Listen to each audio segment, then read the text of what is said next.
Do you think the Ten Commandments of the Lord, are they still valid in the world today?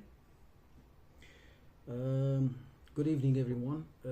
Tonight I want to look into a very important matter, because lately I've been reading a lot of comments. I saw a lot of videos which, a lot of Christian brothers keep telling us that the Ten Commandments, they are not valid anymore because Jesus Christ nailed them on the cross, and we're not under the law and we are under the grace, which is true. We are under the grace. We are saved not by keeping the commandments. We are saved only by the faith in the sacrifice of Jesus Christ, because he took our sins and nailed them on the cross. And let me show you one of the verses which they say, and they argue that it's in Colossians 2:14, and it says, having cancelled the certificate of debt consisting of decrees against us, which was hostile to us, and he has taken it out of the way, having nailed it to the cross. So he nailed these laws on the cross. What laws? If you read Exodus, Numerous, Deuteronomy and Leviticus, you will find all kind of laws. You will find moral law, which is the Ten Commandments. You will find sanitary laws, social laws, penal laws, sacrifice laws. Right? A sacrifice was needed to wash away the sins of the people. But the sacrifice of the lamb was just a symbol. That's why when Jesus was sacrificed, the curtain in between the two chambers of the temple, just ripped off, because the big sacrifice, the real one, the genuine one, it was completed. So there was no more sacrifice needed. Okay, so beside of these Ten Commandments, the moral law of God, which was written by himself with the finger on the table, on the stones, there was another set written on a paper or leather or whatever they had with the sacrifices. It was that Jesus nailed on the cross. Okay, not the Ten Commandments.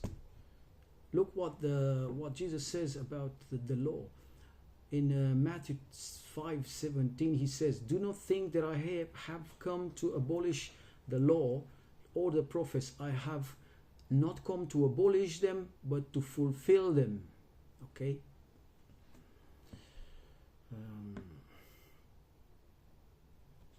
Here's what I say. But you stay here with me so that I may give you all the commandments, decrees, and laws you are to teach them to follow in the land, and I'm giving them to possess. This is what Moses gave them, the book, not the tables, the stone table.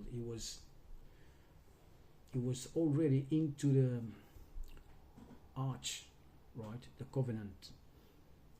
But he had another set of laws, the sacrifice laws and the other ones, which, by the way, the sacrifice law Jesus nailed on the cross. Okay, we're talking about this.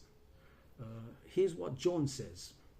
My dear children, I write to you so that you will not sin. But if anybody does sin, we have an advocate with the Father, Jesus Christ, he the righteous one. He is the atoning sacrifice for our sins, and not only for ours, but also for the sins of the whole world. We know that we have to come to know him if we keep his commands.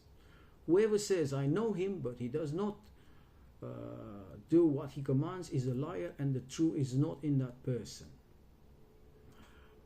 Here's what they say, Paul in Romans 3 with 31. He says, do we then overthrow the law by this faith? By no means. On the contrary, we uphold the law. People, brothers, let's be clear. Let there be no misunderstanding here and no misinterpretation, because everyone says, you interpret the Bible. I don't interpret anything. I just read. Okay? What I understood from the Bible is we have sinned, so we are condemned to death by the law. But Jesus offered himself as an advocate to pay for these sins with his blood. Okay? We can be saved only by his grace and by the faith in his sacrifice. Okay? But this grace doesn't give us any right to erase the law, to invalid the law. By the way, one small detail. Anyone thought about why did God wrote the commandments on the stone? Why does anybody write something on the stone? Why? Because it lasts forever. He couldn't write it on a piece of paper or a piece of leather, I don't know. But he said, and he didn't only write them on the stone. He spoke to the people directly from the mountain. Now, when did God speak directly to the people? From the mountain Sinai, in the middle of smoke and fire and thunder. The law of God, the 10 commandments, you shall not kill, you shall not steal, and all others, they've been on forever. They are on and valid now, and they will be on forever. This is why Jesus came to this earth, to demonstrate, to show everyone that the law can be kept and is valid still, because Satan claimed that the law is unjust and nobody can keep it. Okay, so why do I say the law, it was on forever? Because hear what it says, Lord says in Genesis 26:5, because Abraham obeyed me and did everything I required of him, keeping my commandments, my decrees, and my instructions. Now, where did Abraham knew about the law? He just knew. From Abraham to the stones with the law, it was like 500-600 years away from it. Okay. So yes, my brothers, the law is still valid. The law will never go away. The law, it's for us to keep it, but not because we want to be saved by law. We keep the law because we love him. In John 14:15, I guess, Jesus says, if you love me, you shall keep my commands. So, keeping the law is a demonstration of our devotion for him, okay? Is a consequence of our love for him. Not because I keep the law and you're obligated now to save me. No, it doesn't work like that. Save is obtained only by faith and by grace in Jesus Christ. But the faith doesn't give you the right to overthrow one law or all the law. Okay? Thank you very much. By the way, I have an idea. Many people don't know what are the 10 commandments. They only know 2 or 3 of them. You don't kill, don't steal, don't commit adultery and stuff like that. No more. Why don't we make an episode of each one of the law, shorter, because today we got a bit longer, but it's worth it.